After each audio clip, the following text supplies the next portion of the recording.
Hello student. आज के इस मास ट्रांसफर के लेक्चर में हम बात करेंगे ह्यूमिडिफिकेशन की। तो ह्यूमिडिफिकेशन होता क्या है? ह्यूमिडिफिकेशन होता है increasing the moisture content of air. ठीक है, यानी हम क्या करना चाह रहे हैं, जो एयर है यानी increasing increasing increasing moisture increasing moisture content increasing moisture content of air. ठीक है, अगर मॉइस्चर कंटेंट में क्या है आपका इंक्रीमेंट हो रहा है तो उसको हम ह्यूमिडिफिकेशन कहते हैं। ह्यूमिडिफिकेशन।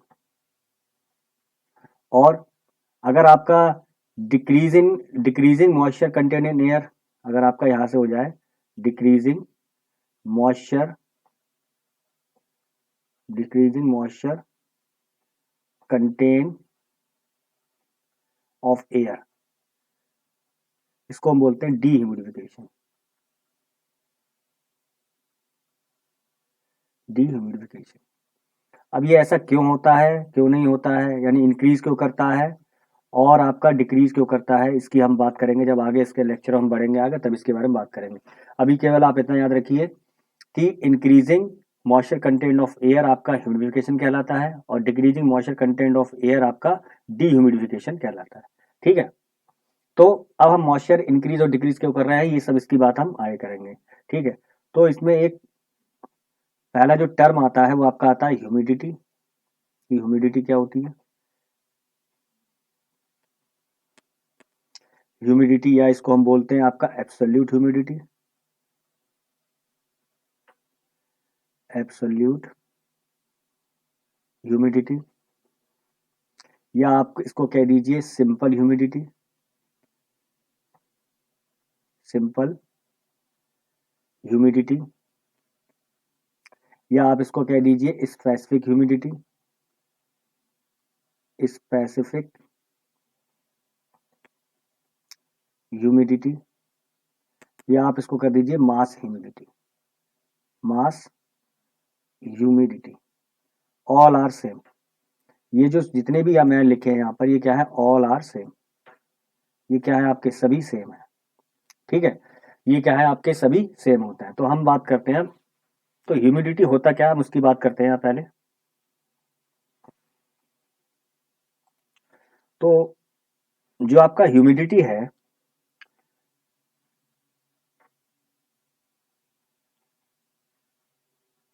ह्यूमिडिटी ह्यूमिडिटी को हम एस से रिप्रेजेंट करते हैं। ह्यूमिडिटी होता है mass of water vapour, mass of water vapour to the mass of dry air. Mass of dry air, इन दोनों के रेशियो को हम क्या कहते हैं? आपका ह्यूमिडिटी कहते हैं। यानी कि इसको हम लिखते हैं मास ऑफ वाटर वेपर और मास ऑफ ड्राई एयर, इन दोनों के रेशियो को हम क्या बोलते हैं? ह्यूमिडिटी कहते हैं। तो इन दोनों का जो रेशियो है वो आपका ह्यूमिडिटी है। आप चाहें, आप किसी भी रूम में बैठे हो, किसी भी रूम में हो, आप कहीं भी हो, वहां पर एयर होगी। वहां पर क्या होगा? प्रेजेंस ऑफ एयर होगी। ये तो क्या है? आपके ऑब्वियस बात है। सो इसीलिए क्या होगा, जब एयर है तो वहां पर क्या होगा? आपका जो वाटर, इसीलिए वहां पर क्या होगा? आपका वाटर वेपर भी होगा। इसीलिए वहां पर क्या होगा? आपका वाटर वेपर प्रेजेंट होगा। अगर आपकी एयर है तो उस एयर में क्या है? आपका वाटर वेपर प्रेजेंट होगा। ठीक है, तो मतलब क्या है, जो वाटर वेपर है, water vapour water vapors are integral part of air। integral part of air, यानी जो वाटर वेपर है वो एयर का क्या है? इंटीग्रल पार्ट होता है। ठीक है, इंटीग्रल पार्ट होता है। चाहे इसकी जो परसेंटेज है, जो वाटर वेपर है, परसेंटेज मे बी लेस और मोर, मे बी मोर। ठीक है, आपकी परसेंटेज जो वाटर वेपर की है एयर में, या तो वो कम हो सकती है, ज़्यादा हो सकती है, लेकिन होगी ज़रूर। यानी आपका जो प्रेजेंस है वाटर वेपर वो होगा ही होगा एयर में। ठीक है, ये कंडीशन है। ठीक, अब क्या है, जैसे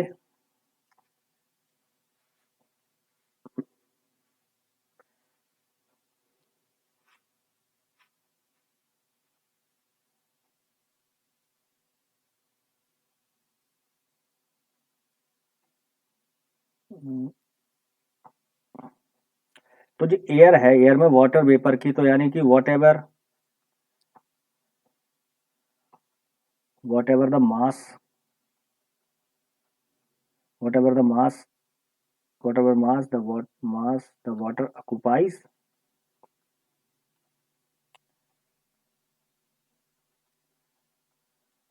and whatever the mass of the remaining air, remaining dry air। ठीक है, यानी कि जो आपका वाटर वेपर है उसमें कितना वो वाटर कंटेंट है उसमें। ठीक है, यानी जो एयर है उसमें कितना वाटर आपका कंटेंट है। ठीक है, कितना मास है उसमें वाटर वेपर का, और कितना आपका ड्राई एयर है। ठीक है, तो ड्राई एयर क्या होती है आपकी, ड्राई एयर मतलब मॉइस्चर फ्री, ड्राई एयर मतलब फ्री फ्रॉम वाटर वेपर। ठीक है, उसमें कोई भी वाटर वेपर नहीं होगी, तो वो आपका क्या हो जाएगा, आपका ड्राई एयर में आ जाता है। ठीक है, तो ड्राई एयर में जितनी आपकी वाटर वेपर होती है, ठीक है, तो ड्राई एयर के विदिन, ड्राई एयर के विदिन जितनी अमाउंट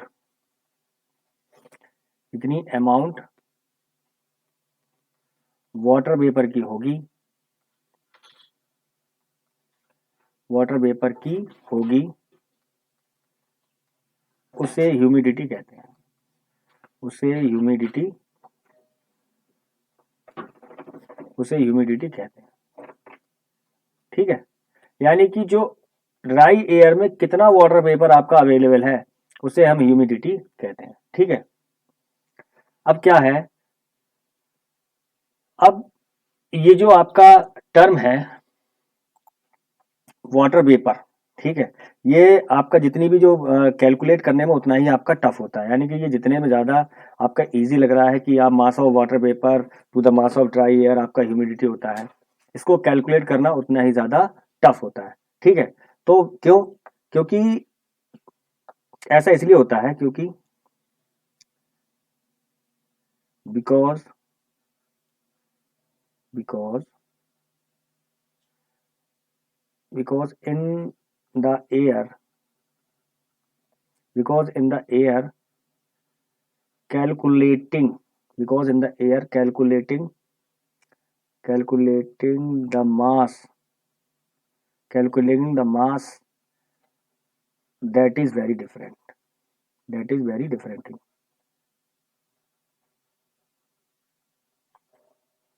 different thing। ठीक है, यानी कि आप एयर में मास को कैलकुलेट करना ये बहुत ज्यादा टिपिकल काम होता है। क्यों, ऐसा इसलिए होता है क्योंकि जैसे मान लीजिए कोई सॉलिड है, तो सॉलिड में जो मास है आप उसको इजीली कैलकुलेट कर सकते हो, सॉलिड में जो मास है आप उसको इजीली कैलकुलेट कर सकते हो। लेकिन जो एयर है, एयर में मास का कैलकुलेशन बहुत ज्यादा टफ थिंग है। ठीक है, तो इस चीज को हमें अब क्या करना है, हमें ये कैलकुलेशन भी करनी है, तो इसको हमें क्या करना है, थोड़ा सा आसान भी बनाना पड़ेगा। लेकिन इसके आसान बनाने के लिए हमें कुछ यहाँ पर एजम्पशन को इंट्रोड्यूस करना पड़ेगा। ठीक है, तो जैसे मान लीजिए आप कि जो सॉलिड है, ठीक है, क्योंकि सॉलिड में आप प्रेशर की बात नहीं करते हैं, आप बात करते हैं स्ट्रेस की। ठीक है, लेकिन जब हम गैसेस को ले लेंगे, जब हम एयर की बात करते हैं, एयर में हम जनरली बात प्रेशर की हम करेंगे, ठीक है।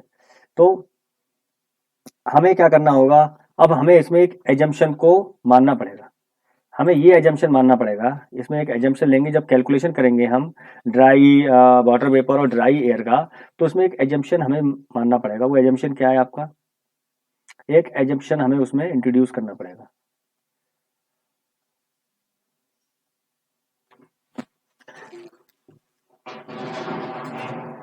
वो एजम्पशन क्या है, वो एजम्पशन हम ये मानेंगे कि आपका, यहां से लिखते हैं, वो एजम्पशन हमारा होगा कि जो ड्राई एयर हम ले रहे हैं, dry air and water vapour, dry air and water vapour, dry and vapour are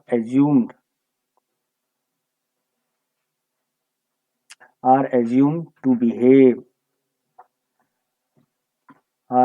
to behave as ideal gas। तो हमें ये मानना पड़ेगा कि जो आपकी ड्राई एयर है और जो वाटर वेपर है वो आपका एक आइडियल गैस की तरह बिहेव करेंगे, ठीक है। तो अब ये हमें एजम्पशन मानना पड़ेगा, तभी हम इसकी कैलकुलेशन करेंगे। तो इस कैलकुलेशन से जो भी आपकी ह्यूमिडिटी आती है वो एग्जैक्ट नहीं होती है, ठीक है, एक स्केल मिलती है हमारे लिए, ठीक है। तो इसमें जब हमने एजम्पशन माना है कि आपकी आइडियल गैस की तरह बिहेव करेगी, तो हम क्या करेंगे, from ideal gas equation, from ideal gas equation. तो आइडियल गैस इक्वेशन क्या होती है आपकी, पहले हम लिखते हैं ड्राई एयर के लिए, पहले लिखेंगे ड्राई एयर के लिए। तो ड्राई एयर के लिए जब आइडियल गैस इक्वेशन लिखेंगे तो वो क्या आएगी, P A V of V is equal to N of V R into T of V, ठीक है। ये आपका हो गया, क्योंकि पीवी इज इक्वल टू क्या होता है, एनआरटी होता है। तो हमने क्या लिख लिया, हमने ड्राई एयर के लिए हमने क्या लिखा है यहाँ पर, एक क्या कहते हैं आइडियल गैस इक्वेशन यहाँ पर लिख ली, ठीक है। सॉरी, ड्राई एयर के लिए लिखा है,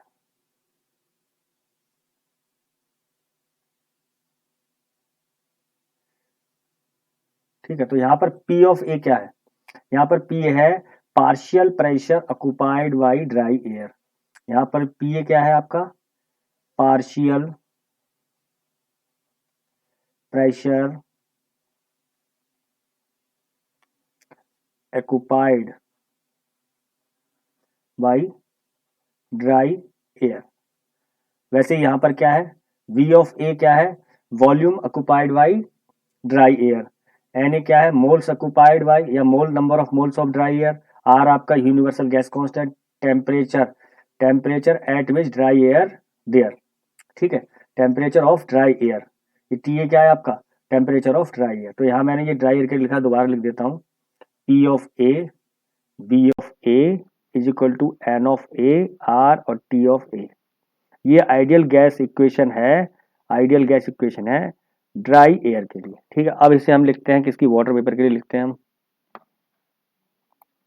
तो यहां से हम लिखते हैं ideal equation for water vapour,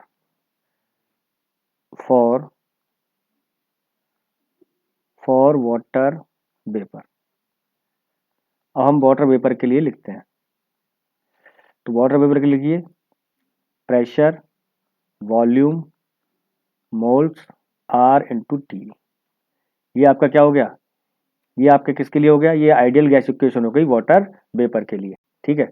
यानी कि क्या, partial pressure of water vapour, volume occupied by the water vapour, moles of the water vapour, universal gas constant, temperature at which water vapour exist, ठीक है।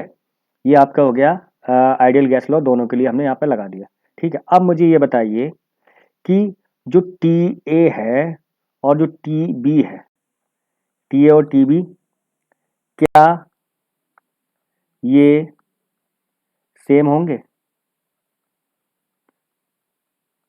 क्या ये सेम होंगे, यानी temperature at which dry air exist, temperature at which water vapour exist, ये दोनों चीजें क्या होंगी, ये इक्वल होंगी नहीं। जैसे मान लीजिए अगर आपसे कोई कहता है कि air at 25 degree Celsius, air at 25 degree Celsius, तो आप ये तो नहीं कहते कि nitrogen at 25 degree Celsius, oxygen at 25 degree Celsius, या H2 एट 25 डिग्री सेल्सियस। आप क्या करते हैं, इन तीनों को एक जैसे ही बोलते हैं कि हाँ ये जो एयर है उसमें 25 डिग्री सेल्सियस पर सभी चीजें एग्जिस्ट हैं। तो इसीलिए क्या होगा, जो टेम्परेचर होगा एट विच ड्राई एयर और टेम्परेचर एट विच जो वाटर वेपर एग्जिस्ट, वो दोनों आपकी क्या होंगी, सेम होंगी। ठीक है, क्योंकि जब हम बोलते हैं तो हम ये सिंपल बोलते हैं कि आपकी जो कोई भी अगर एयर में कोई भी कॉन्स्टिट्यूंट है वो क्या है, या कोई भी कंपोनेंट है, उनका क्या होगा, वो सेम टेम्परेचर पर ही एग्जिस्ट कर रही होंगी। ठीक है, इसलिए हम इसलिए बोलते हैं क्योंकि ये हम इसलिए बोलते हैं क्योंकि अगर एयर आपकी क्या है, एयर है आपके पास अवेलेबल, तो एयर आपके पास बल्क में है। ठीक है, बल्क में है, तो चाहे वहां नाइट्रोजन हो, ऑक्सीजन हो, हाइड्रोजन हो, ये सभी कॉन्स्टिट्यूएंट एक ही टेम्परेचर पर एग्जिस्ट करेंगे। एक ही टेम्परेचर पर क्या करेंगे, ये एग्जिस्ट करेंगे। और ऐसा क्यों करते हैं, क्योंकि ये सब किस में होते हैं, थर्मल इक्विलिब्रियम में, थर्मल इक्विलिब्रियम में होंगे। ठीक है, एट थर्मल इक्विलिब्रियम पर होंगे ये सब, तो इनका जो टेम्परेचर होगा जिस पर ये एग्जिस्ट कर रहे होंगे वो भी क्या होगा, आपका सेम होगा। तो मतलब कि टेम्परेचर ऑफ ड्राई एयर और टेम्परेचर ऑफ वाटर वेपर ये आपका इक्वल होंगे। क्यों, क्योंकि ये किस में है, ये आपके थर्मल इक्विलिब्रियम में है।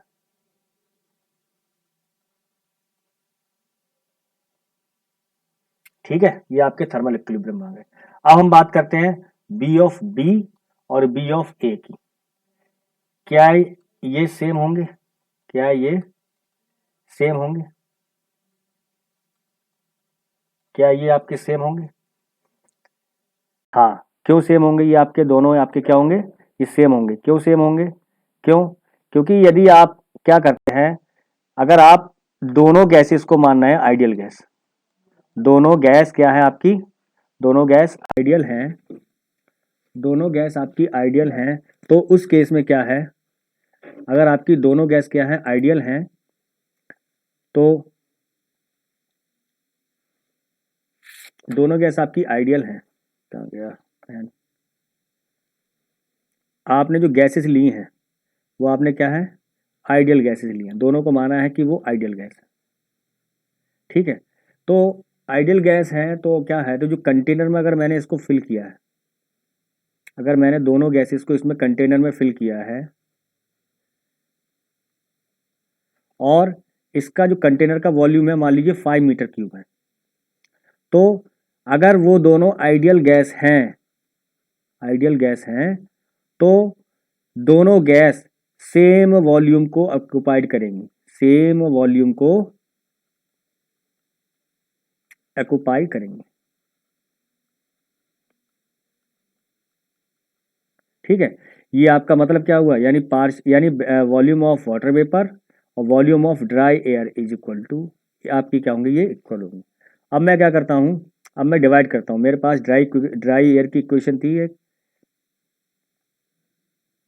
P A V A is equal to N A R into T A.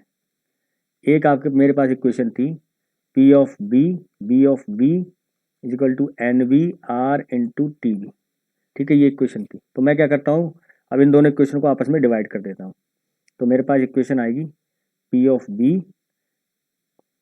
B upon B of A is equal to N of A R T of B R into T. ठीक है, तो यहाँ से B of B cancel हो जाएगा, are cancel हो जाएगा, T of T cancel हो जाएगा, तो मेरे पास क्या बचा,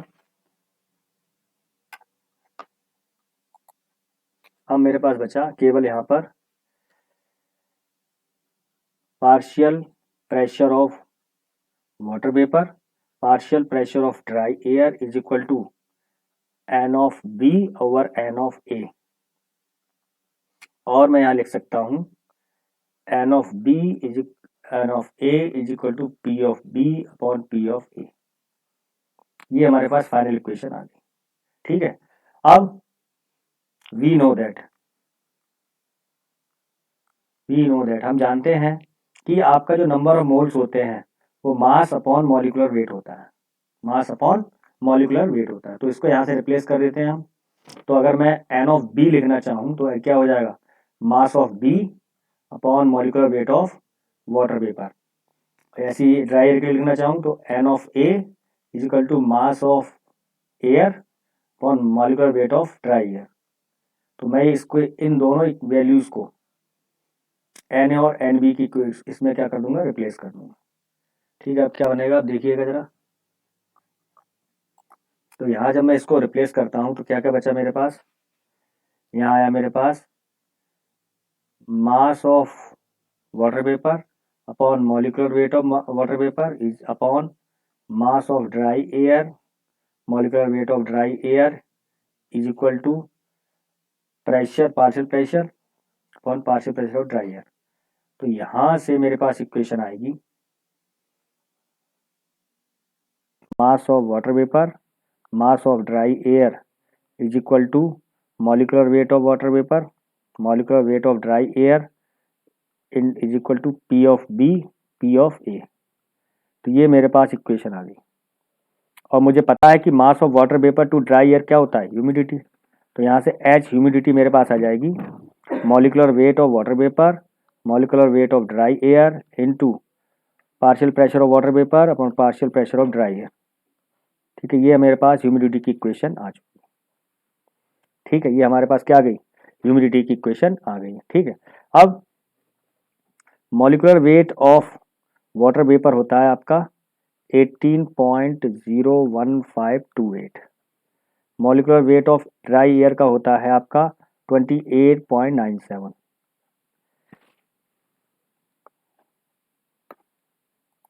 ठीक है, तो यहाँ से मेरा एक रिलेशन आ जाएगा जो एम ऑफ ए है, M of molecular weight of water vapour molecular weight of dry air, ये आपका आ जाएगा यहाँ से 0.622।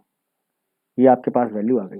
तो यहाँ से हमारा जो ह्यूमिडिटी आ जाएगा वो आ जाएगा 0.622 partial pressure of water vapour partial pressure of dry air. ठीक है, is equal to mass of water vapour और मास ऑफ ड्राई एयर। तो यहाँ से हमारे पास एक ह्यूमिडिटी की इक्वेशन आ गई। और ये ह्यूमिडिटी इक्वेशन किसके लिए है, for air water vapour system. इसके लिए हमारे पास ये इक्वेशन आ चुकी है। ठीक है, अब हमारे पास ये इक्वेशन आ गई। अब इसके बाद हम डिस्कस करेंगे इसके रिलेटिव एक टर्म और है, उसकी डिस्कस करेंगे।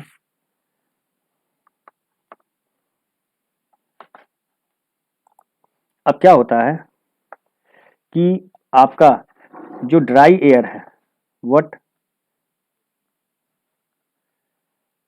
Dry air does not exist, जो आपकी ड्राई एयर है वो डज नॉट एग्जिस्ट। ठीक है, तो आपकी ड्राई एयर नहीं होगी, लेकिन आपके जो वाटर वेपर हैं वो हमेशा प्रेजेंट होंगी। वाटर वेपर ऑलवेज प्रेजेंट, जहां भी एयर होगी वहां पर आपकी वाटर वेपर जरूर प्रेजेंट होंगे। तो हम क्या करेंगे, हम पता है हमारे लिए कि P of A plus P of B is equal to total pressure, यानी उनके द्वारा लगाया गया individual partial pressure total pressure के बराबर होता है। ठीक है, यानी किसी कंटेनर में दो आपकी गैसेस हैं आइडियल, और उन दोनों आइडियल गैसेस के द्वारा लगाया गया टोटल प्रेशर, वो उनके द्वारा लगाया गया पार्शियल प्रेशर वो टोटल प्रेशर के बराबर होता है। ये आपका लॉ है डाल्टन्स लॉ। तो यहां से हम क्या करेंगे, जो आपका ड्राई एयर है वो किसके बराबर आ जाएगा, P माइनस पी वी के बराबर आ जाएगा।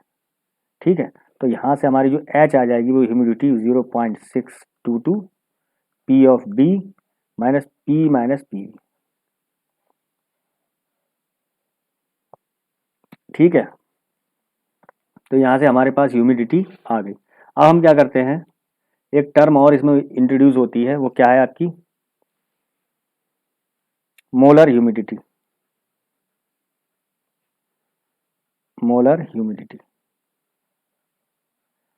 मोलर ह्यूमिडिटी को हम H डैश से रिप्रेजेंट करते हैं। मोलर ह्यूमिडिटी आपकी एच डैश से रिप्रेजेंट होती है, और ये क्या होती है एच डैश, ये होती है आपकी moles of water vapour two moles of dry air, यानी ड्राई एयर और वाटर वेपर और ड्राई एयर के मोल्स का रेशियो आपका मोलर ह्यूमिडिटी कहलाता है। ठीक है, तो यहाँ से हमारे पास यानी जो H है वो आपके पास पहले से आ चुका है, क्योंकि NB/NA हमारे पास आ चुका है PV/PV, ये हमारे पास प्रीवियस केस में इक्वेशन आ चुकी है। तो यहाँ से हम क्या कर सकते हैं, जो H डैश है आपका वो partial pressure of water vapour partial pressure of dry air के बराबर आ गया।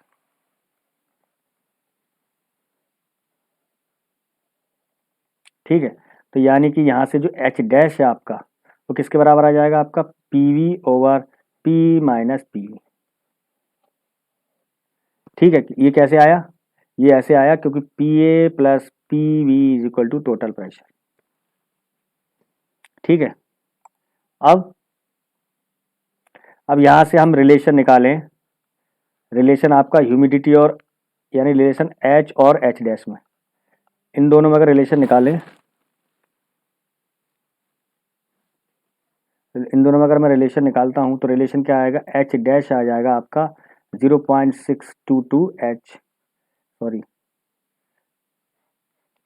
H इज इक्वल टू आ जाएगा 0.622 H डैश, ये आपका ह्यूमिडिटी का रिलेशन आ गया है। और यहाँ से H इज इक्वल टू क्या आ जाएगा आपका, mass of water vapour to the mass of air equal to H dash. ये क्या है, ये किसी भी ये जो फॉर्मूला आया है ये क्या है, केवल एयर और वाटर वेपर सिस्टम के लिए है, ये किसी भी सिस्टम के लिए आप एप्लीकेबल है। ठीक है, ये एनी सिस्टम के लिए है।